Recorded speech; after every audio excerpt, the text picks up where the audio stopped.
नमस्कार प्यारे दर्शकों, आप सभी का हार्दिक स्वागत है आपके अपने चैनल रिया टून्स में। अगर आपका भी दिल भगवान शिव की भक्ति से भरा है और आप स्वयं को एक सच्चे सनातनी मानते हैं तो इस वीडियो को लाइक जरूर करें और हमारे चैनल रिया टून्स को सब्सक्राइब करना ना भूलें। आज की जो कथा हम आपके लिए लेकर आए हैं वह केवल एक कहानी नहीं बल्कि जीवन को दिशा देने वाला एक गहरा संदेश है। गरुड़ पुराण में भी कहा गया है, जो व्यक्ति किसी पवित्र कथा को अधूरा छोड़ देता है वह पुण्य से नहीं पाप से बंधता है। इसलिए आपसे निवेदन है कि इस प्रेरणादायक कहानी को अंत तक जरूर सुनें। तो चलिए आरंभ करते हैं आज की यह प्रेरणादायक कहानी। जीवन के हर मोड़ पर माता पिता अपने बच्चों के लिए बलिदान करते हैं, अपने सपनों से लेकर अपनी जरूरतों तक। लेकिन क्या कभी आपने सोचा है कि बुजुर्ग अवस्था में वही माता पिता क्यों रोते हैं? क्या वजह होती है कि जिन औलादों के लिए सब कुछ छोड़ दिया उन्हीं से वो तिरस्कार पाते हैं? यह कहानी एक ऐसे वृद्ध पिता की है जिसने अपनी जिंदगी की सबसे कीमती बातें अपनी औलाद से साझा कर दी और फिर वही बातें उसकी पीड़ा का कारण बन गईं। इस कहानी में हम जानेंगे कि ऐसी कौन सी 3 बातें हैं जो बुढ़ापे में अपनी औलाद को बताना सबसे बड़ा दुख बन सकता है। तो चलिए बढ़ते हैं कहानी की ओर। एक नगर में बंशीलाल नाम का एक बुजुर्ग व्यक्ति रहता था। बंशीलाल अब 70 के हो चले थे। चेहरा झुर्रियों से भरा था, मगर मुस्कान अब भी वैसी ही शांत और उदार थी जैसी बरसों पहले हुआ करती थी। गांव की चहल पहल से दूर वो अब शहर के एक फ्लैट में अपने छोटे बेटे राकेश के साथ रहते थे। बड़े बेटे रवि ने विदेश जाकर अपना परिवार बसा लिया था और अब साल में मुश्किल से एक फोन भी कर लेता था। राकेश का स्वभाव कभी कभी बंशीलाल को चुभने लगता था, मगर वे अपनी उम्र और परिस्थिति को समझते थे। बुजुर्गों को थोड़ा सहनशील होना चाहिए, वे अक्सर खुद से कहते। बंशीलाल ने जिंदगी भर दूसरों की मदद की थी, गांव के लोगों की, रिश्तेदारों की, यहां तक कि अपने बेटों के लिए उन्होंने अपनी सारी जमीन तक बेच दी थी ताकि दोनों की पढ़ाई और शादी में कोई कमी न रह जाए। राकेश की पत्नी सीमा शुरू में बहुत आदर से पेश आती थी, लेकिन पिछले कुछ वर्षों में उसके व्यवहार में ठंडापन आने लगा था। वह अब बंशीलाल की जरूरतों को बोझ समझने लगी थी। कई बार राकेश और सीमा के बीच बंशीलाल को लेकर बहस भी हो जाती, जो अक्सर उनके सामने ही होती। एक दिन की बात है, बंशीलाल बालकनी में बैठे पुराने फोटो एल्बम के पन्ने पलट रहे थे। हर तस्वीर में एक कहानी छुपी थी। बचपन के दिन, राकेश का स्कूल का पहला दिन, रवि की शादी और उनकी दिवंगत पत्नी शारदा देवी की मुस्कुराती तस्वीरें। इतने में सीमा चाय लेकर आई, लेकिन चेहरे पर कोई उत्साह नहीं था। पापा जी, आपसे एक बात करनी थी, उसने कहा। हाँ बेटा, बोलो। अब घर छोटा पड़ रहा है, बच्चे बड़े हो रहे हैं और आप जानते हैं राकेश की नौकरी में भी दबाव बहुत है। मैंने सोचा है कि शायद आपको किसी वृद्धाश्रम में रहने की सुविधा देखनी चाहिए। वहां आपके जैसे और भी लोग होंगे और आपको अच्छा लगेगा। बंशीलाल कुछ क्षण तक चुप रहे। उन्होंने ना तो गुस्सा किया न ही शिकायत, बस एल्बम के एक पन्ने पर उंगली रखकर बोले, ये राकेश की पहली बर्थडे की तस्वीर है। उस दिन बारिश बहुत हुई थी, लेकिन मैंने सबका खाना खुद पकाया था क्योंकि तुम्हारी सासू माँ बीमार थीं। सीमा को कोई उत्तर नहीं सूझा। वह खामोश कमरे से बाहर चली गई। रात को राकेश आया तो बंशीलाल ने उससे भी बात नहीं की, लेकिन राकेश को कुछ समझ नहीं आया। पापा, आपको बुरा लगा, लेकिन हम तो आपकी भलाई के लिए कह रहे थे। वहां आप अकेले नहीं होंगे और फिर यहां हम भी कितना टाइम दे पाते हैं आपको। बंशीलाल मुस्कुराए। टाइम देने की बात नहीं है बेटा, सवाल यह है कि क्या मैं अब तुम्हारे जीवन में जगह बना रहा हूं? राकेश चुप हो गया। उस रात बंशीलाल ने अपनी डायरी निकाली। कई सालों से वो एक ही पन्ने पर लिख रहे थे, पर आज उन्होंने एक नया पन्ना खोला। बुढ़ापे में रोना नहीं चाहता, इसलिए आज से मैंने तय किया है, अब अपनी औलाद को वो 3 बातें कभी नहीं बताऊंगा जो मैंने जीवन भर की पूंजी समझकर उन्हें दी थी। शायद अगर पहले समझ गया होता तो आज अकेलापन इतनी जल्दी ना आता। लेकिन ये 3 बातें क्या थीं? अभी बंशीलाल ने किसी से साझा नहीं किया था। अंदर ही अंदर एक और तूफान उठ रहा था। अगले दिन वे बिना बताए घर से निकल गए। बस स्टेशन तक पहुंचे और वहां बेंच पर बैठ गए। कोई गंतव्य नहीं था, बस जरा सा सुकून चाहिए था। उनकी नजर एक छोटे लड़के पर पड़ी जो अपनी मां से जिद कर रहा था। मां थकी हुई थी मगर बेटे को हंसाने की पूरी कोशिश कर रही थी। बंशीलाल की आंखें भर आईं। कभी मैं भी ऐसा ही पिता था, उन्होंने सोचा। तभी एक बूढ़ी महिला बदल में आकर बैठी। बाल पूरी तरह सफेद मगर आंखों में गहराई थी। बेटा की राह देख रहे हो? उसने पूछा। बंशीलाल मुस्कुराए। नहीं अम्मा, अब बेटों की राह नहीं देखता, अब तो खुद की मंजिल खोज रहा हूं। तो फिर संभल जाओ, वह महिला बोली। बुढ़ापे में अगर सम्मान से जीना है तो कुछ बातें अपने अंदर ही रखनी पड़ती हैं। औलाद को सब कुछ बता देने का मतलब है अपने दुखों को न्योता देना। बंशीलाल चौंक गए। क्या वो भी वही 3 बातें जानती थी? बस स्टैंड की बेंच पर बैठी वह बूढ़ी औरत न जाने कौन थी, लेकिन उसकी आंखों की गहराई और शब्दों की सच्चाई ने बंशीलाल को भीतर तक झकझोर दिया। तुमने भी शायद कुछ ऐसा ही किया है जो अब पछतावा हो रहा है, वो औरत धीमे स्वर में बोली। बंशीलाल थोड़ी देर खामोश रहे, फिर बोले, हाँ, मैंने अपनी पूरी जिंदगी अपने बच्चों के लिए लगा दी और अब उनके पास मेरे लिए जगह नहीं बची। महिला मुस्कुराई। यही तो गलती होती है हम बूढ़ों की। हम अपने बच्चों को इतना कुछ दे बैठते हैं कि खुद खाली हो जाते हैं और फिर जब उन्हें हमारी जरूरत नहीं रहती तो हमें बोझ समझा जाता है। बंशीलाल उसकी बातों से चौंके नहीं थे, बस उन्हें एक अजीब सी तसल्ली मिल रही थी कि वे अकेले नहीं थे। आपका नाम क्या है? अम्मा। शांता, उसने जवाब दिया। और आप यहां अकेली? नहीं बेटा, अकेली नहीं, आजाद। शांता की मुस्कान में गजब की दृढ़ता थी। कुछ देर तक दोनों खामोश बैठे रहे। भीड़ आती जाती रही पर वह बेंच एक अजीब सी शांति का ठिकाना बनी रही। चलो मेरे साथ चलो, शांता ने अचानक कहा। तहां बंशीलाल चौंके। एक ऐसी जगह है जहां तुम्हें लगेगा कि अभी भी जीवन में कुछ शेष है, जहां तुम्हारी बात को सुना जाएगा और जहां तुमसे कोई यह नहीं कहेगा कि अब तुम्हारा वक्त खत्म हो गया है। बंशीलाल थोड़ी देर तक सोचते रहे, फिर उठ खड़े हुए। ठीक है, चलो। शहर से थोड़ी दूर शांता उन्हें एक छोटे से शांत आश्रम में ले आई। यहां न तो चकाचौंध थी न भीड़ भाड़। छोटे छोटे कमरे, खुला आंगन और एक बड़ा पीपल का पेड़ जो पूरे परिसर पर अपनी छाया फैलाए हुए था। यहां हम जैसे कई लोग रहते हैं, शांता ने बताया। क्या सबकी कहानी मेरी जैसी है? बंशीलाल ने पूछा। शायद, लेकिन हर किसी का दर्द अलग होता है। अंदर एक कोना उन्हें सौंप दिया गया। चटाई, एक अलमारी और खिड़की से बाहर दिखता वो पीपल का पेड़, इतना ही काफी था उस उम्र में सुकून पाने के लिए। कुछ दिनों में बंशीलाल को वहां के माहौल से लगाव हो गया। हर सुबह कुछ बुजुर्ग योग करते, दोपहर में कोई कविता पढ़ता, कोई भजन गाता। किसी को कोई जल्दी नहीं थी, न कोई शिकायत न अपेक्षा। फिर एक दिन आश्रम के व्यवस्थापक राघव जी ने बंशीलाल को बुलाया। पंडित जी, आपकी आवाज बहुत गंभीर और अनुभव से भरी लगती है, क्यों ना आप हमारी साप्ताहिक सभा में अपने अनुभव बांटा करें। बंशीलाल पहले तो झिझके, फिर हामी भर दी। आखिरकार कुछ तो था उनके पास जो अब भी दूसरों के काम आ सकता था। सभा का दिन आया। सब बुजुर्ग एकत्रित हुए। कुछ युवा स्वयंसेवक भी थे जो इन बुजुर्गों की देखभाल में लगे रहते थे। बंशीलाल ने अपनी आंखें बंद की और बोलना शुरू किया। जीवन हमें बहुत कुछ सिखाता है, मगर जो बातें हम बच्चों को सिखाते हैं वही कई बार हमारे दुख का कारण बन जाती हैं। मैंने 3 ऐसी बातें अपने बच्चों को बताई जो अब लगता है नहीं बतानी चाहिए थी।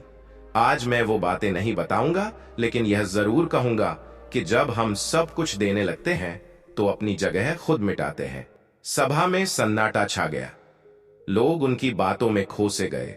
वो बोले जा रहे थे, मैंने जीवन में एक बात सीखी, इज्जत कभी भी मांगने से नहीं मिलती, और जो चीज तुम्हारे दिए जाने के बावजूद लौट कर ना आए वह त्याग नहीं, मूर्खता कहलाती है।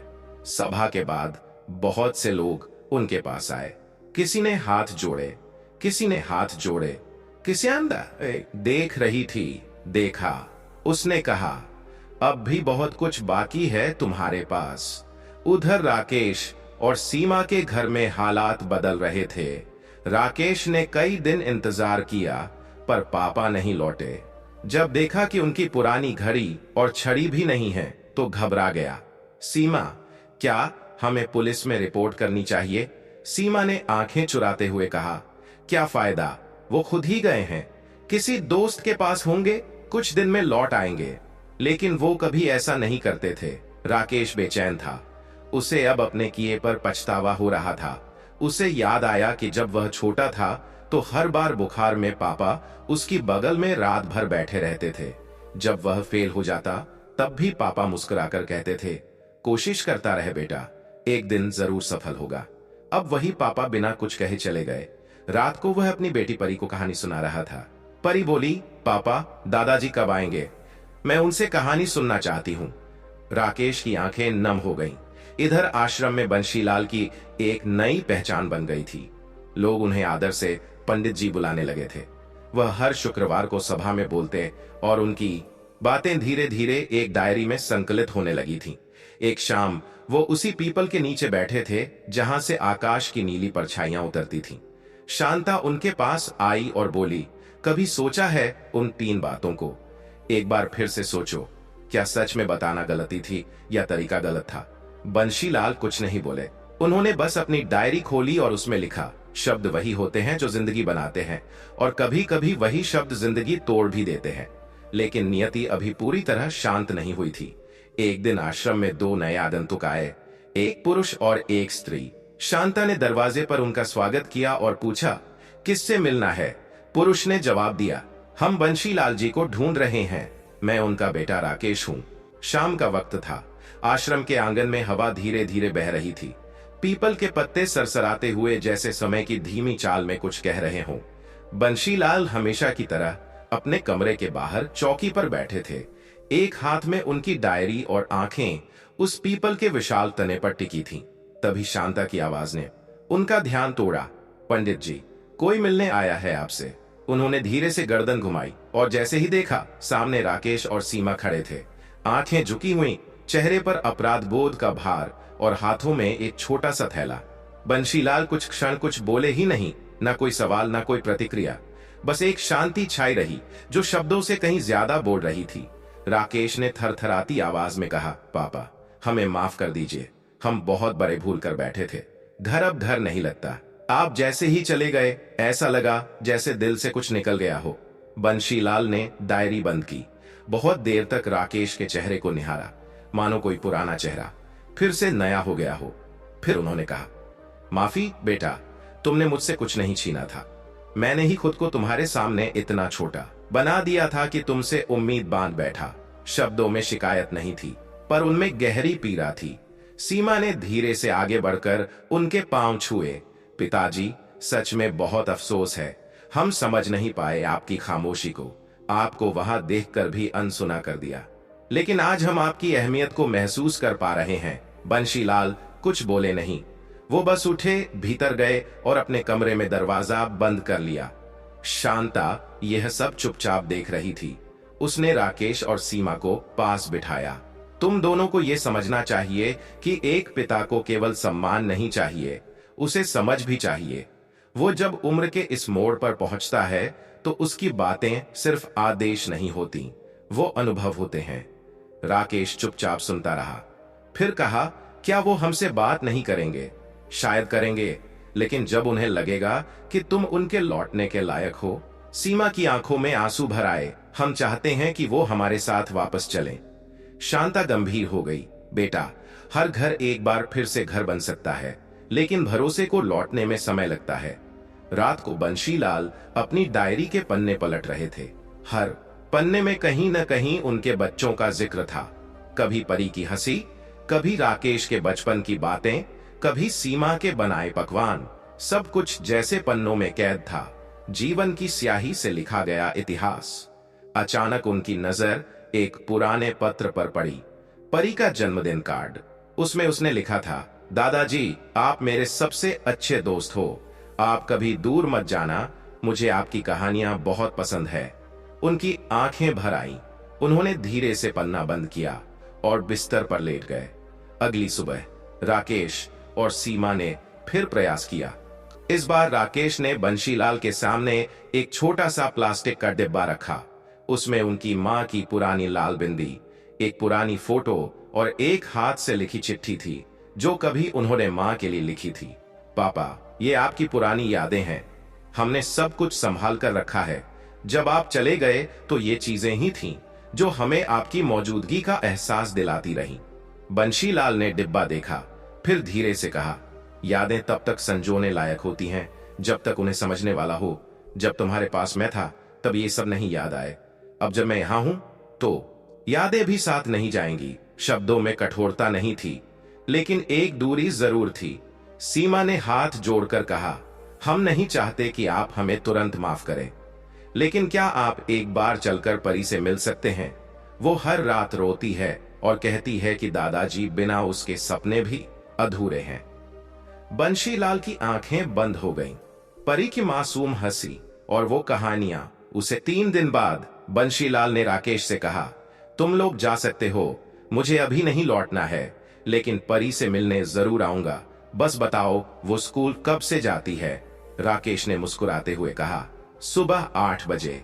तो ठीक है, मैं उसे स्कूल जाते समय रास्ते में मिलूंगा, लेकिन घर लौटने की बात अभी मत करना। राकेश और सीमा ने कोई जोर नहीं दिया। उन्हें पता था कि पहला दरवाजा खोलने के लिए थोड़ा समय देना ही होगा। परी उस दिन बेहद खुश थी। स्कूल जाते हुए उसने देखा, सड़क के किनारे वही लंबा परिचित चेहरा, वही झुकी हुई पीठ और वही गर्म सी मुस्कान। दादाजी! उसने जोर से पुकारा और दौड़कर उनके गले लग गई। बंशीलाल की आंखों से आंसू बह निकले। आप कहां चले गए थे? मैंने आपकी सारी कहानियां याद रखी हैं। मैं एक नई कहानी की तलाश में गया था, परी, और अब लगता है कि वो मिल भी गई है। उन्होंने उसका माथा चूमा और उसका हाथ थामकर कुछ दूर तक उसके साथ चले। उस दिन के बाद से बंशीलाल हर सुबह परी से मिलते। दोनों सड़क किनारे बैठे कुछ समय साथ बिताते। कभी कहानी, कभी कविता, कभी कोई पुराना किस्सा। राकेश दूर से देखता पर पास नहीं आता। उसे पता था विश्वास की डोर को दोबारा बुनना पड़ेगा। धीरे धीरे आश्रम में अब लोग बंशीलाल को और अधिक सम्मान देने लगे थे। उनके शब्दों में जीवन था और उनके मौन में अनुभव। एक दिन आश्रम के व्यवस्थापक राघव जी उनके पास आए और बोले, पंडित जी, हमने सोचा है कि आपके भाषणों को एक पुस्तक का रूप दें। इन अनुभवों को नई पीढ़ी तक पहुंचाना चाहिए। बंशीलाल मुस्कुराए। अगर मेरी गलतियां किसी और को रास्ता दिखा सकें तो फिर उन्हें भूल नहीं बनाना चाहिए, उन्हें सीख बना देना चाहिए। लेकिन जीवन एक कहानी की तरह ही है। हर अध्याय के बाद अगला आता है और कोई यह नहीं कह सकता कि आखिरी पन्ना कब लिखा जाएगा। शाम को शांता उनके पास आई और बोली, तुमने परी से मिलना शुरू कर दिया, अब क्या अगला कदम भी उठाओगे? बंशीलाल बोले, परी तक पहुंचना आसान था, लेकिन अपने बच्चों से फिर से रिश्ता बनाना वो आसान नहीं। रिश्ते कभी आसान नहीं होते। शांता बोली, लेकिन अगर वो सच्चे हों तो समय के साथ फिर से जुड़ जाते हैं। रात को जब सब सो चुके थे, बंशीलाल अपने कमरे में बैठे एक नया पन्ना लिख रहे थे।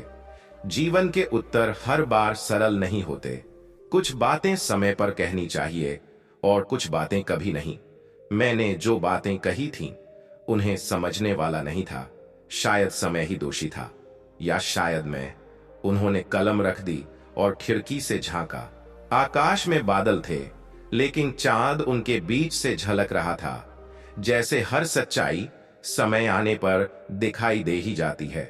परी की मासूम मुस्कान, उसकी आंखों की चमक और दादाजी से मिलने की उतावली अब बंशीलाल के जीवन की नई सुबह बन गई थी। हर सुबह स्कूल जाते समय जब वो दौड़ती हुई बंशीलाल की गोद में समा जाती, तो लगता जैसे बरसों से सूखी आत्मा को कोई मीठा झरना छू गया हो। परी के सवाल, उसके तुतलाते शब्द और कहानियों की जिद में एक नई दुनिया बस चुकी थी। एक ऐसी दुनिया जिसमें बंशीलाल फिर से जीना सीख रहे थे। लेकिन जीवन सिर्फ परी के इर्द गिर्द नहीं घूमता था। हर दिन जब वो स्कूल जाती, बंशीलाल अकेले बैठ जाते और वहीं से शुरू हो जाती थी उनकी अंदरूनी लड़ाई, अपने बीते कल से, अपनी कमजोरियों से और अपने ही बनाए रिश्तों की गिरती दीवारों से। शांता अब और भी नजदीक आ गई थी। वे जानती थीं कि बंशीलाल की खामोशी सिर्फ चुप्पी नहीं, एक लंबा संघर्ष थी, कभी क्षमा के साथ, कभी स्वाभिमान के साथ। एक शाम जब आसमान सिंदूरी था और आश्रम की घंटियां शांत पड़ चुकी थीं, शांता चाय के 2 कप लेकर उनके पास आईं। पंडित जी, उन्होंने हल्की मुस्कान के साथ कहा, चाय में भी कुछ जवाब छुपे होते हैं, बस जुबान को पहचान होनी चाहिए। बंशीलाल मुस्कुराए नहीं, लेकिन चुपचाप चाय का कप ले लिया। कुछ देर दोनों चुप बैठे रहे, फिर शांता ने पूछा, परी की वजह से जिंदगी थोड़ी आसान हुई? हाँ, बंशीलाल ने धीरे से कहा, उसके साथ रहकर भूल जाता हूं कि मैं कोई अपमानित पिता हूं और सिर्फ एक दादाजी बन जाता हूं। तो फिर क्यों नहीं उन लोगों को भी एक और मौका देते, शायद वो अब समझ चुके हों। बंशीलाल ने दूर कहीं देखते हुए कहा, माफी देना अलग बात है और दोबारा दिल खोलना दूसरी। जब किसी ने आपके आत्मसम्मान पर चोट की हो तो वापस जाना खुद से समझौता करना लगने लगता है। उस रात आश्रम में मेहमान आए थे, किसी स्थानीय समाचार पत्र से पत्रकार। वे बंशीलाल से मिलना चाहते थे। आपके अनुभव, आपकी कहानियां, आपकी जिंदगी का उतार चढ़ाव, सब कुछ हम अपने कॉलम में छापना चाहते हैं, पत्रकार ने विनम्रता से कहा। बंशीलाल ने हल्के से मुस्कुराकर पूछा, लेकिन उसमें कौन सी कहानी छापोगे? वो जिसमें मैंने जिंदगी को जिया या वो जिसमें मुझे ठुकराया गया? पत्रकार थोड़ा झेंप गया पर बोला, दोनों। क्योंकि आज की पीढ़ी को जानना चाहिए कि रिश्तों की गहराई केवल खून से नहीं, समझदारी से बनती है। बंशीलाल ने हामी तो नहीं भरी, पर अगले दिन सुबह से ही उन्होंने अपनी डायरी के कुछ पन्ने इकट्ठे करने शुरू कर दिए। राकेश और सीमा ने अब परी को समझा दिया था कि दादाजी फिलहाल आश्रम में ही रहेंगे। परी थोड़ी उदास रहती, पर हर सुबह उसे तैयार करके सीमा खुद उसे स्कूल ले जाती, ताकि वो रास्ते में दादाजी से मिल सके। एक दिन रास्ते में चलते हुए परी ने सीमा से पूछा, माँ, दादाजी वापस घर क्यों नहीं आते? सीमा ने कुछ क्षण सोचा और फिर कहा, क्योंकि हमसे गलती हो गई थी बेटा, हमने उन्हें दुखी किया था। फिर माफी क्यों नहीं मांगते? मांगी थी बेटा, लेकिन कभी कभी माफी भी देर से असर करती है। परी चुप हो गई और फिर धीमे से बोली, दादाजी कहते हैं कि कहानियों का अंत देर से होता है, लेकिन अगर सब ठीक हो जाए तो वो अंत नहीं, एक नई शुरुआत होती है। सीमा की आंखें भर आईं। उस छोटी बच्ची ने जैसे जीवन का सबसे गहरा सच कह दिया था। इधर आश्रम में भी बंशीलाल के विचार बदलने लगे थे। पत्रकार के साथ बातचीत के बाद उन्होंने समझा कि हो सकता है कि उनकी जिंदगी किसी और के लिए रास्ता बन सकती है। उन्होंने कुछ नोट्स तैयार किए जिनमें उन्होंने अपने जीवन के सबसे कठिन फैसलों को एक करके दर्ज किया।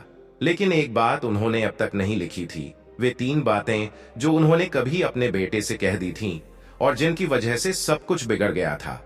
रात को वो जब डायरी लिख रहे थे, शांता ने आकर एक पुरानी चिट्ठी उनके सामने रखी। ये आपकी बहू ने भिजवाई है, खुला नहीं, बस आप तक पहुंचाया है। बंशीलाल ने चिट्ठी को देर तक देखा, उसे खोला नहीं, बस हाथों में लेकर कुछ सोचते रहे। शांता ने धीमे से कहा, कभी कभी चिट्ठियां खोलने से ज्यादा जरूरी होता है उन्हें महसूस करना। जो शब्दों में नहीं होता वो कागज की तहों में होता है। अगले दिन सुबह परी नहीं आई। बंशीलाल को कुछ अजीब सा लगा। हर दिन उसकी मौजूदगी से जो दिन शुरू होता था, आज वो अधूरा था। उन्होंने आश्रम के मुख्य गेट तक जाकर इधर उधर देखा। फिर अगले दिन भी परी नहीं आई। तीसरे दिन राकेश और सीमा खुद आए। चेहरे उतरे हुए थे। पापा, राकेश ने कहा, परी बीमार है, उसे बुखार है, लेकिन आपकी बहुत याद आ रही है। वो बार बार पूछ रही है कि आप क्यों नहीं आ रहे। बंशीलाल का चेहरा गंभीर हो गया। उन्होंने कहा, मैं कल आऊंगा, लेकिन सिर्फ परी से मिलने, घर नहीं लौटूंगा अभी। राकेश चुपचाप सिर झुकाए रहा। अगले दिन जब बंशीलाल राकेश के घर पहुंचे तो सब कुछ बदल चुका था। घर के बाहर खड़े 1-2 पड़ोसी उन्हें पहचान कर नमस्कार कर रहे थे। बंशीलाल ने सिर हिलाया और चुपचाप भीतर गए। परी बिस्तर पर लेटी थी, आंखें उनींदी, लेकिन जब उसने दादाजी की परछाई देखी तो उसकी जान जैसे लौट आई।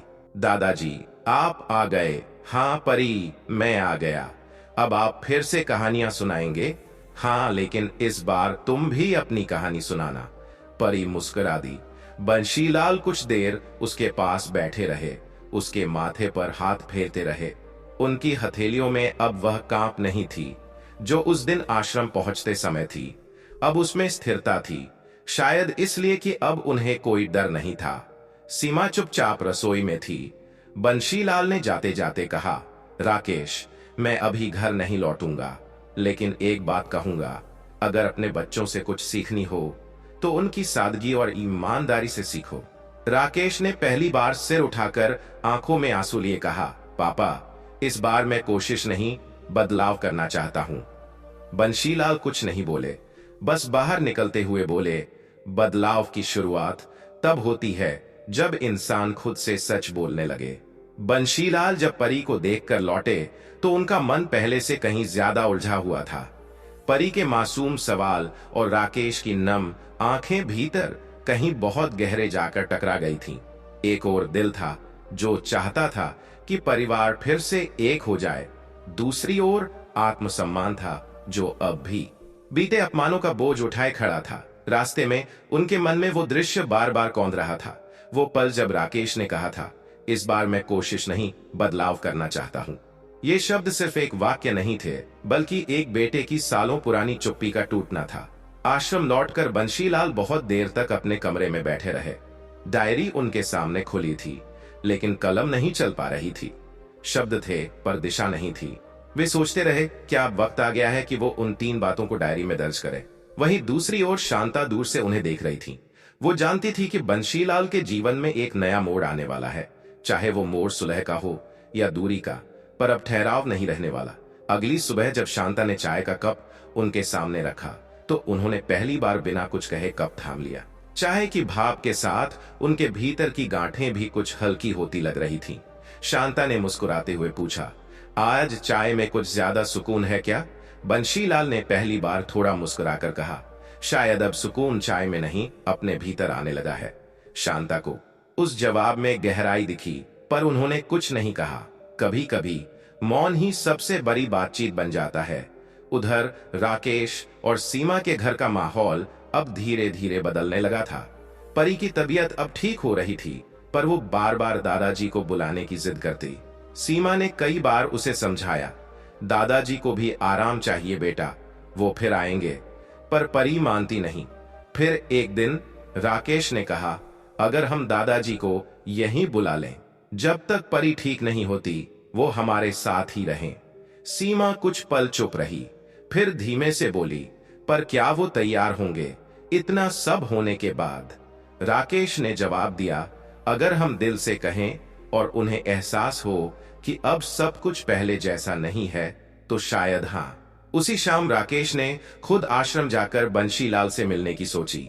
जब वो पहुंचा तो बंशीलाल बगीचे में बैठे थे और उनकी गोद में एक किताब थी। राकेश थोड़ी देर चुपचाप खड़ा रहा, फिर धीमे से पास आकर बैठ गया। कुछ पल दोनों चुप रहे। फिर राकेश ने धीरे से कहा, पापा, परी अब ठीक है, पर वो हर दिन बस एक ही बात करती है, आप कब आएंगे? बंशीलाल ने कुछ नहीं कहा, उनकी आंखें किताब पर थीं, लेकिन ध्यान कहीं और था। राकेश ने आगे कहा, आपको हमसे जितना भी गुस्सा हो सहल लें, लेकिन अगर परी के लिए कुछ कर सकते हैं तो सिर्फ एक बार घर चलिए।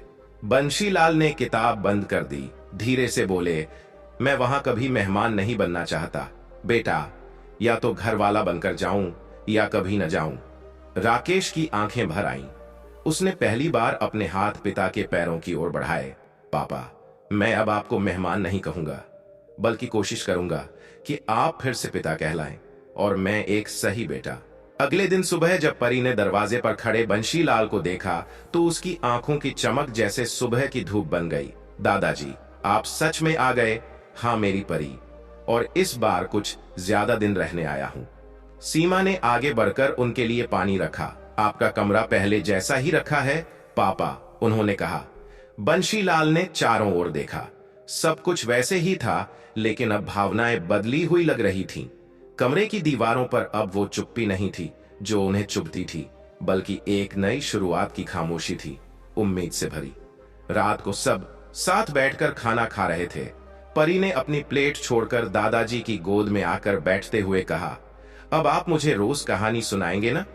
बंशीलाल ने सिर हिलाया, हाँ, लेकिन एक शर्त पर। क्या? तुम भी अपनी एक कहानी सुनाओगी? परी हंस पड़ी। राकेश और सीमा एक दूसरे की ओर देख रहे थे। ऐसा लग रहा था कि समय की एक नई धारा बह निकली है, जिसमें पुराने गलतफहमियां धीरे धीरे बहती जा रही हैं। लेकिन जब रात को सो गए तो बंशीलाल अपनी डायरी लेकर बालकनी में आ बैठे। चांदनी रात थी। उन्होंने धीरे धीरे लिखना शुरू किया। आज वर्षों बाद फिर से अपने घर में हूं, लेकिन अब इस घर में दीवारों से ज्यादा दिलों की खिड़कियां खुली लगती है। मैं अब भी नहीं जानता कि यह सब कितने दिन चलेगा, पर मैंने एक बात महसूस की है, कभी कभी इंसान को माफ करने के लिए अपने घावों को बोलने देना पड़ता है। और अब शायद समय आ गया है कि मैं वो 3 बातें फिर से सोचूं जो कभी नहीं कहनी चाहिए थीं, लेकिन अभी नहीं। अभी परी की कहानी सुननी है। उन्होंने कलम रख दी। रात की ठंडी हवा में उनका मन हल्का हो रहा था। शायद पहली बार उन्हें नींद आएगी बिना किसी बोझ के। रात ढल चुकी थी। घर के हर कोने में शांति पसरी हुई थी, लेकिन बंशीलाल की आंखों में नींद का नामो निशान नहीं था। वे बालकनी में बैठकर डायरी बंद कर चुके थे, पर मन के पन्ने अभी भी खुलते जा रहे थे। मन की आवाज उन्हें अतीत की गलियों में खींच ले गई थी। वो दिन जब राकेश छोटा था, उसके पहले स्कूल का दिन, जब उसने अपनी छोटी उंगली थामे कहा था, पापा मत जाना स्कूल से, मैं डरता हूं। और बंशीलाल मुस्कुराकर बोले थे, डर लगे तो याद करना, पापा पास ही हैं। पर अब वही बच्चा बड़ा हो चुका था और वही बंशीलाल अब खुद को सबसे ज्यादा अकेला महसूस करते थे। अगली सुबह घर में चहल पहल थी। सीमा रसोई में नाश्ता बना रही थी। राकेश अखबार पढ़ रहा था और परी फिर से वही सवाल दोहरा रही थी, दादाजी आज मुझे कहानी में राजकुमारी। बंशीलाल ने मुस्कुराकर जवाब दिया, इस बार राजकुमारी ही शेर बन जाएगी। परी खिलखिला पड़ी और पूरा घर उसकी हंसी से गूंज उठा। राकेश ने उस हंसी के पीछे छुपे अपने पिता के चेहरे की खुशी भी देखी, जो अब धीरे धीरे लौट रही थी। एल नाश्ते की टेबल पर बैठते हुए सीमा ने झिझकते हुए पूछा, पापा जी एक बात कहूं? बंशीलाल ने सिर हिलाया। सीमा ने धीमे से कहा, जब से आप आए हैं घर में एक अलग सुकून आ गया है। मुझे अफसोस है कि हम आपसे दूर चले गए थे, लेकिन अब हम चाहते हैं कि आप यहीं रहें हमेशा के लिए। बंशीलाल ने कोई जवाब नहीं दिया। उन्होंने बस चाय का प्याला उठाया और बाहर की खिड़की की ओर देखने लगे। कुछ रिश्तों में जवाब नहीं, बस मौन ही काफी होता है। दोपहर को बंशीलाल आंगन में बैठे हुए किताब पढ़ रहे थे, जब अचानक उनका पुराना मित्र जगतराम मिलने चला आया। दोनों वर्षों बाद मिले थे। अरे बंशी, तू तो अब भी वैसा ही दिखता है जैसे 25 साल पहले था। बाल सफेद हैं, पर आंखों की सोच अभी भी काली है, बंशीलाल ने हंसते हुए कहा। जगतराम ने घर की ओर देखा। बहू और बेटा तो अच्छे लग रहे हैं। बंशीलाल कुछ देर चुप रहे, फिर बोले, ठीक तो है, लेकिन कहीं न कहीं अब भी कुछ अधूरा सा है। कभी कभी उम्र के आखिरी पड़ाव पर आते आते इंसान पूरे घर में रहते हुए भी अकेला हो जाता है। बंशी, ये उम्र खुद से संवाद की मांग करती है। बंशीलाल ने सिर झुकाकर कहा, शायद इसीलिए अब डायरी मेरा सबसे अच्छा दोस्त बन गई है। शाम को जब जगतराम लौट गया तो राकेश ने पिता से कहा, पापा कल एक छोटा सा पारिवारिक कार्यक्रम है, आप हमारे साथ चलेंगे ना? कहाँ? परी के स्कूल में ग्रैंड पेरेंट्स डे है। आपने ही तो उसे कहानी सुनाकर शेर बनाया है, अब उसके साथ स्टेज पर चलिए। बंशीलाल का चेहरा जैसे अचानक रोशनी से भर गया। उन्होंने धीमे से कहा, बचपन में राकेश को स्कूल छोड़ने जाता था, अब उसकी बेटी के साथ मंच पर खड़ा होऊंगा।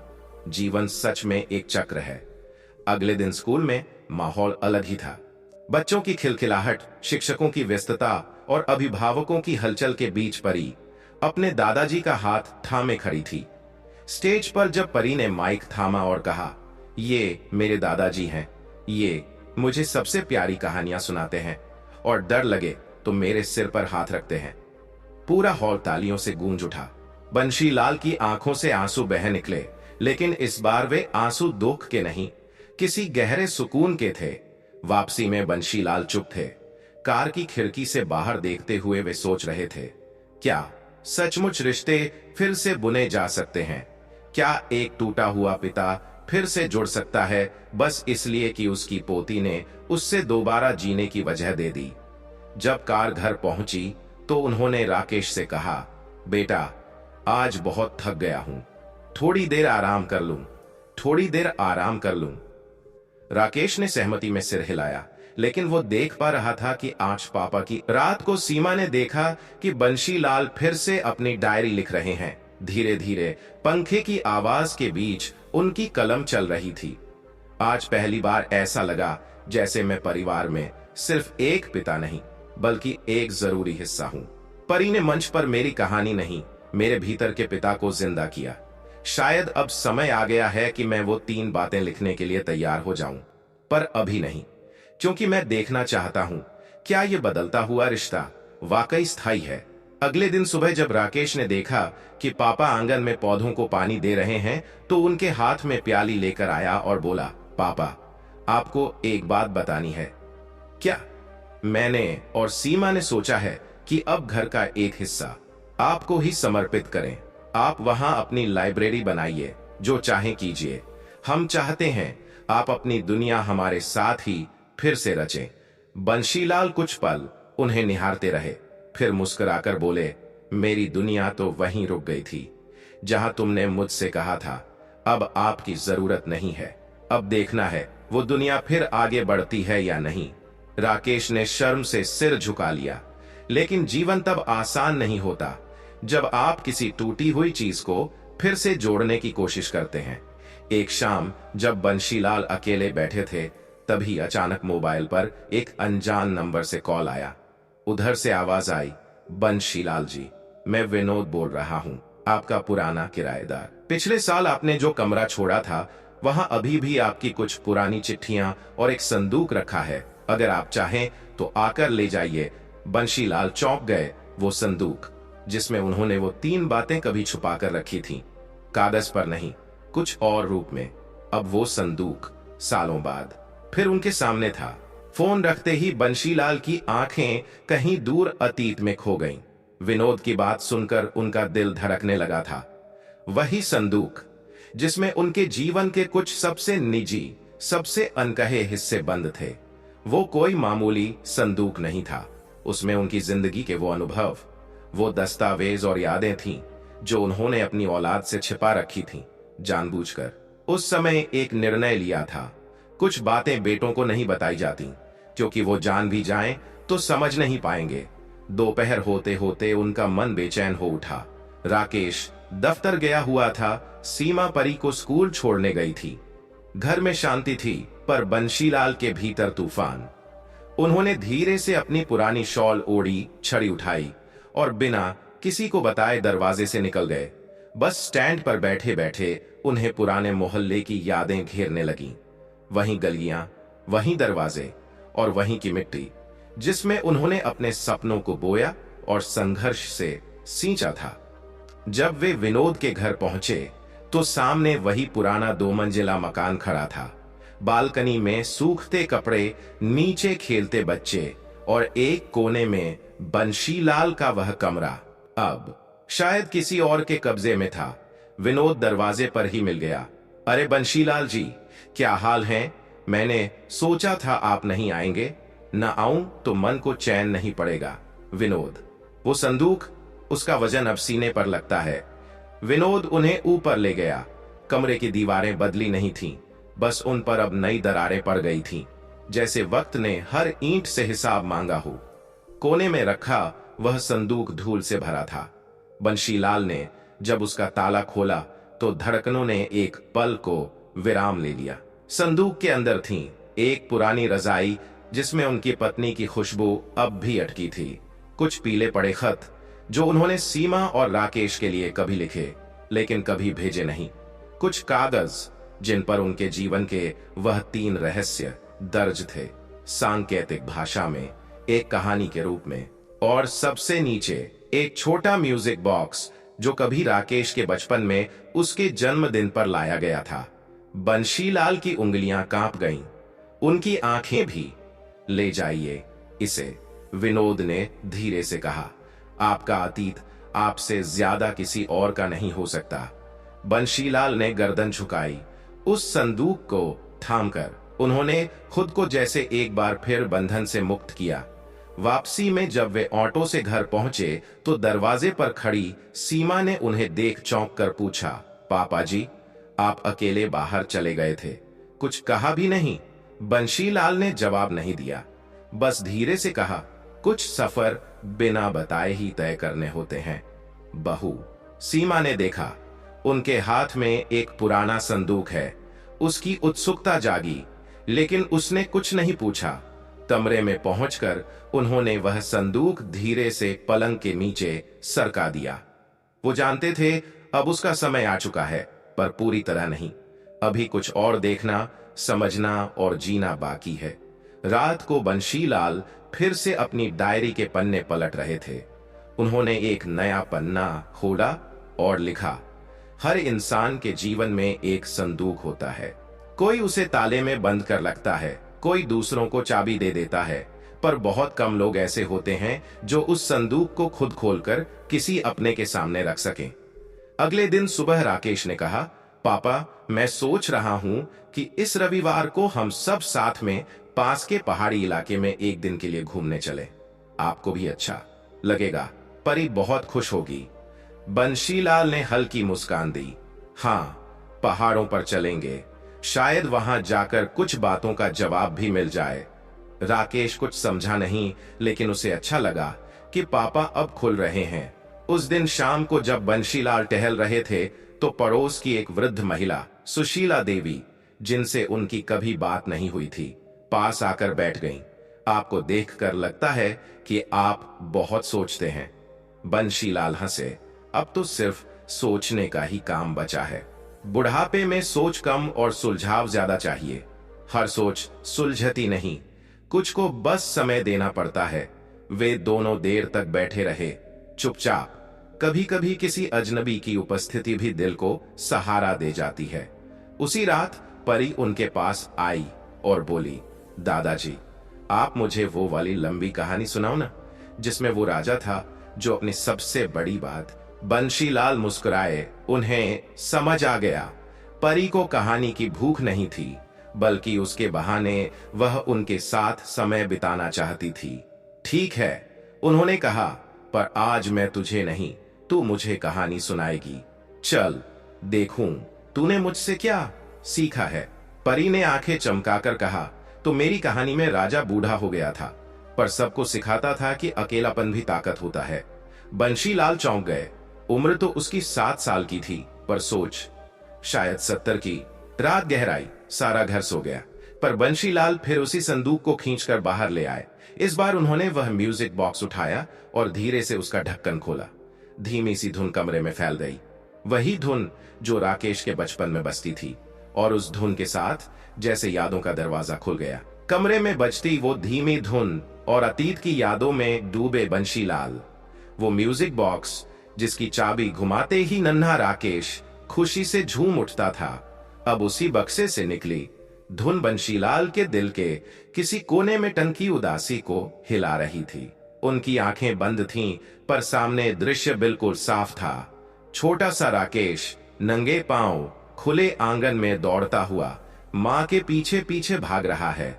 सीमा की शादी के दिन की हलचल और फिर पत्नी की बीमारी, इलाज, संघर्ष और अंतिम विदाई। हर धुन, हर सुर जैसे उन पलों को फिर से जिंदा कर रहा था।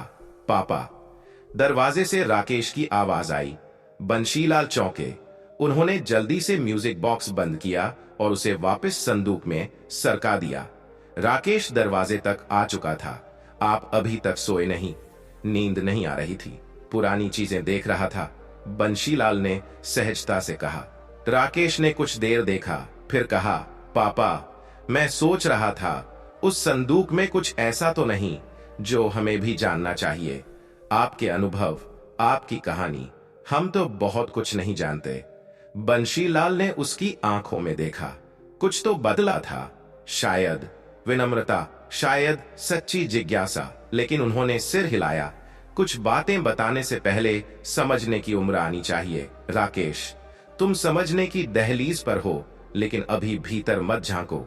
राकेश थोड़ा चुप रहा, फिर धीरे से बोला, अगर कभी आप चाहें तो मैं सिर्फ सुनने के लिए बैठूंगा, जज करने के लिए नहीं। उसके इस वाक्य ने बंशीलाल के भीतर कुछ पिघलाया। उन्होंने कोई उत्तर नहीं दिया, बस हल्के से सिर थपथपाया और कहा, जाओ अब सो जाओ, बहुत सुबह निकलना है हमें पहाड़ियों के लिए। सुबह 4 बजे ही घर में हलचल थी। सीमा नाश्ता तैयार कर रही थी, परी खुशी से उछल रही थी। राकेश गाड़ी निकालने में व्यस्त था। बंशीलाल अपनी पुरानी टोपी पहनकर तैयार बैठे थे। गाड़ी में जब सब सवार हुए तो परी ने सबसे पहला सवाल पूछा, दादाजी, क्या आप हमें वहां कोई रहस्यमयी कहानी सुनाओगे? बंशीलाल हंसे, पहाड़ों की कहानियां पहाड़ों में ही अच्छी लगती हैं, जब वक्त आएगा सुनाऊंगा। रास्ता हरा भरा था, परंतु भीतर कुछ और ही चल रहा था। राकेश गाड़ी चला रहा था, लेकिन उसकी नजर बार बार पीछे बैठे पिता पर पड़ जाती। वो देख रहा था कि पापा कभी कभी कुछ सोचने लगते हैं, कुछ बुदबुदाते हैं, फिर अचानक चुप हो जाते हैं। शायद कोई टूटी हुई कहानी पूरी कर रहे हैं, शायद खुद से ही संवाद। गंतव्य पर पहुंचकर जब सब नीचे उतरे तो हवाओं की ताजगी ने सबका मन मोह लिया। चारों ओर हरियाली, सामने झरना और एक किनारे कुछ चट्टानें। सीमा ने चादर बिछाई, परी झरने की ओर भागी और राकेश ने चाय के लिए कैंप स्टोव निकाला। बंशीलाल एक बड़ी चट्टान पर बैठ गए। हवा उनके चेहरे को सहला रही थी, जैसे कोई पुराना साथी। थोड़ी देर बाद राकेश उनके पास आया और बोला, पापा, आप यहां अकेले बैठे हैं, आइए साथ बैठते हैं। बंशीलाल बोले, अभी थोड़ी देर खुद से बात कर रहा हूं, तुम सब मस्ती करो, मैं आता हूं। राकेश चला गया, लेकिन उसके मन में फिर वही प्रश्न घूम रहा था, क्या पापा कुछ छिपा रहे हैं? क्या उनके जीवन में ऐसा कुछ था जिसे वो हमसे दूर रखना चाहते हैं? इसी बीच परी ने खेलते खेलते एक सवाल पूछ लिया, मम्मी, दादाजी के पास वो संदूक क्या है? उसमें क्या क्या छिपा है? सीमा मुस्कुराई, शायद उनके पुराने जमाने की चीजें। मुझसे तो कभी नहीं बताया, लेकिन वो जब भी उसे देखते हैं थोड़े भावुक हो जाते हैं। परी ने मासूमियत से कहा, शायद उसमें कोई जादू छिपा हो। सीमा ने उसकी नाक दबा दी, या शायद कोई कहानी जो अभी अधूरी है। दोपहर के समय सबने खाना खाया, परी थक कर सो गई। सीमा और राकेश झरने के किनारे टहलने लगे। बंशीलाल अब भी चट्टान पर बैठे थे। उन्होंने अपने बगल से एक पुराना नोटबुक निकाला, वही जो संदूक में से निकला था। उस पर लिखा था, जीवन के वे अनुभव जो मैंने जिए पर कभी बताए नहीं। उन्होंने पहला पन्ना खोला। सन 1984, जब पहली बार व्यापार में घाटा हुआ, पत्नी को बताया, बच्चों को नहीं, और उसी दिन पहली बार भूखा सोया। 1990, जब बेटे की पढ़ाई के लिए सोने की अंगूठी बेचनी पड़ी। वो अंगूठी मेरी मां ने दी थी, किसी को नहीं बताया। 1996, जब पत्नी ने कहा, बंशी तुम थक गए हो, पर मैंने मुस्कुराकर कहा, नहीं, अभी बहुत कुछ करना है। और उसी शाम हार्ट अटैक आया। पन्ने पलटते गए और हर पन्ने पर एक अनकही पीड़ा थी। 2002, जब मैंने फैसला लिया कि औलाद को कुछ बातें नहीं बताऊंगा, क्योंकि दुनिया बदली है और भावनाएं अब बोझ लगती हैं। उन्हें पता ही नहीं चला कब राकेश फिर से उनके पास आ बैठा। पापा, राकेश ने धीरे से कहा, आप जो भी लिख रहे हैं, क्या हम कभी पढ़ पाएंगे? बंशीलाल ने नोटबुक बंद की और बहुत धीरे बोले, शायद, अगर तुम उसे पढ़ने के काबिल हो सको, बिना आंसुओं के। राकेश चुप रहा, लेकिन उसकी आंखों में एक जिद सी चमकने लगी। अब वो अपने पिता को जानना चाहता था, सिर्फ बेटा नहीं, एक इंसान बनकर। रात को जब सब घर लौटे तो बंशीलाल थके हुए थे, लेकिन मन से हल्के। सीमा ने पूछा, पापा जी, आप थक गए होंगे, आराम कर लीजिए। बंशीलाल बोले, थोड़ा थकान है, पर कुछ बोझ कम हुआ है। सीमा ने देखा, उनके चेहरे पर शांति है, पर आंखों में कोई पुराना दर्द तैर रहा है। उसी रात जब सब सो गए, राकेश फिर से चुपचाप उनके कमरे में आया। उसने संदूक को देखा, फिर म्यूजिक बॉक्स को उठाया और बजा दिया। धुन वही थी, लेकिन इस बार वो सिर्फ सुर नहीं थे, हर सुर एक कहानी बन गया था। बंशीलाल ने आंखें खोली। तुम आ गए? उन्होंने पूछा।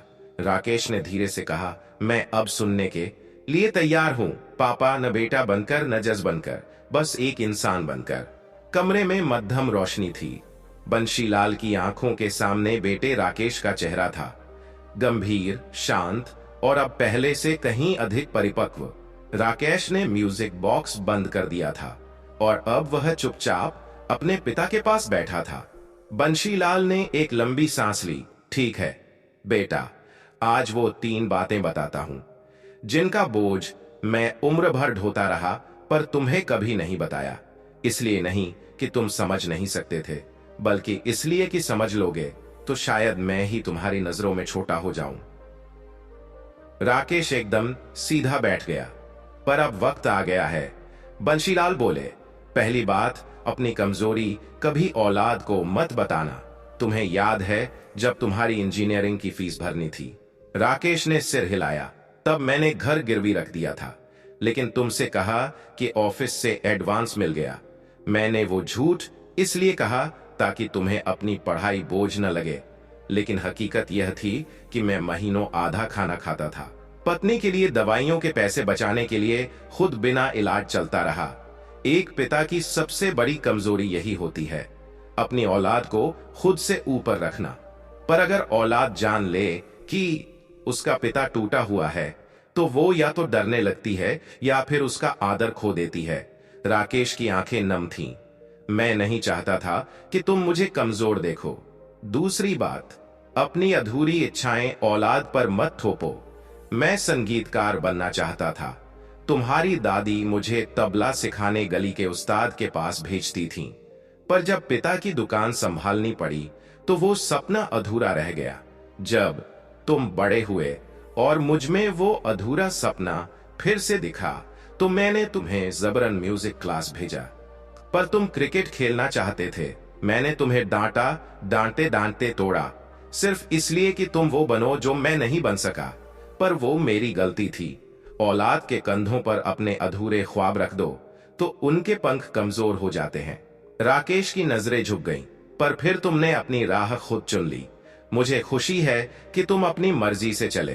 तीसरी बात, कभी अपनी अंतिम आशा औलाद पर मत टिकाना। बुढ़ापा अजीब होता है बेटा। जिस बेटे को गोदी में खिलाया, उसी के सहारे जीवन की आखिरी सांस लेने की उम्मीद पाल लेते हैं, पर यह उम्मीद कई बार रिश्ता खा जाती है। मैंने भी वही किया। तुम्हारे जाने के बाद मैं हर त्योहार, हर इतवार दरवाजे की ओर देखता रहा कि तुम आओगे। पत्नी के जाने के बाद तो बस एक उम्मीद रह गई थी कि राकेश आएगा, पर तुम भी परिवार, नौकरी, जिम्मेदारियों में उलझ गए और मैं अंदर से अकेला होता चला गया। शायद मैं भूल गया था कि समय किसी का नहीं होता। अब जाकर समझ आया है कि बुढ़ापे में सबसे बड़ी पूंजी खुद की आत्मनिर्भरता है। अगर बुढ़ापे को इज्जत से जीना है तो अपनी उम्मीदें खुद से जोड़ो, औलाद से नहीं। बंशीलाल ने रुककर पानी पिया। राकेश चुप था। उसकी आंखों से आंसू बह रहे थे। पापा, उसने बस इतना ही कहा, फिर बंशीलाल के पास आकर उनके पैरों में बैठ गया। आपने इतनी बातें छुपाई पर कभी शिकायत नहीं की। बंशीलाल ने उसके सिर पर हाथ रखा। शिकायत वो करता है जो हक समझता है। मैं तो बस फर्ज समझता रहा। सुबह की हल्की किरणें खिड़की से कमरे में उतरने लगी थीं। राकेश ने हाथ पकड़कर कहा, अब कुछ भी छुपाना नहीं पापा। हम सब मिलकर आगे का हर पल साथ जिएंगे, जैसे पहले कभी नहीं जिए थे। बंशीलाल मुस्कुराए। उनके चेहरे पर पहली बार सच्चा सुकून था। अब कोई बात नहीं बची बेटा, अब मैं हल्का हूं। कुछ हफ्तों बाद घर के आंगन में एक छोटी सी किताब की प्रस्तुति हुई। परी ने उस किताब का नाम रखा, बाबा की अनकही बातें। राकेश ने उसे अपने खर्चे से छपवाया और हर रिश्तेदार को भेजा।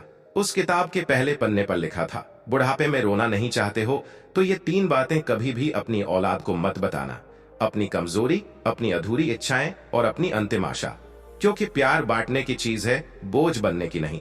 दोस्तों, आज की हमारी कहानी यहीं पर समाप्त होती है। हमें आशा है कि इस कहानी ने आपके मन को छू लिया होगा और आपको जीवन के लिए कुछ महत्वपूर्ण सीख अवश्य मिली होगी। यदि आपको हमारी आज की कहानी अच्छी लगी हो तो कृपया वीडियो को लाइक करें और हमारे चैनल रिया टून्स को सब्सक्राइब करना न भूलें। फिर मिलेंगे एक नई कहानी के साथ। तब तक के लिए नमस्कार। जय श्री कृष्ण।